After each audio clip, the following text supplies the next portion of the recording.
नमस्कार मंडळी, कसे आहात? जस्ट आम्ही एका दुकानातनं शॉपिंग करून येत होतो आणि तिथल्या बिलिंग करणाऱ्या एका लेडीने अनुरागला बोलवलं आणि त्याला बिल कसं करायचं हे शिकवलं.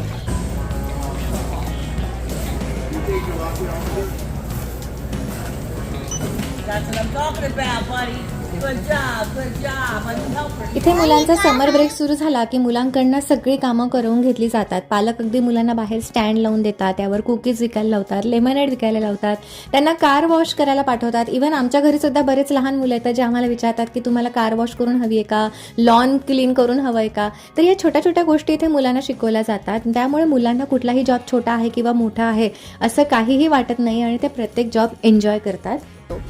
कुठे तुम्ही अगदी स्वीपर असा, डॉक्टर असा किंवा अगदीच्याही वर असा, प्रत्येकाला इक्वली इथे ट्रीट केलं जातं. कुठलाही प्रोफेशन इथे कमी किंवा जास्त असा मानला जात नाही. मुलांनी लहानपणापासून इथे सगळ्या गोष्टी शिकवल्या जातात. इथे सगळ्या चांगल्या चांगल्या घरातली मुलं जी शिकत पण आहेत, पार्ट टाइम जॉब सुद्धा करत आहेत.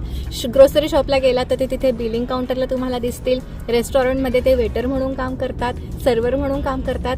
सो येस, ही गोष्ट इथे खूप छान आहे आणि म्हणूनच इथे अमेरिकेमध्ये ना प्रत्येकाची प्रगती होते, कारण की प्रत्येक जण आपला जॉब एन्जॉय करतंय. कोणालाही आपल्या जॉबची लाज वाटत नाही की अरे मी हे करतोय लोक काय म्हणतील, मी ते करतोय लोक काय म्हणतील. इथे असं अजिबात होत नाही आणि म्हणूनच येस,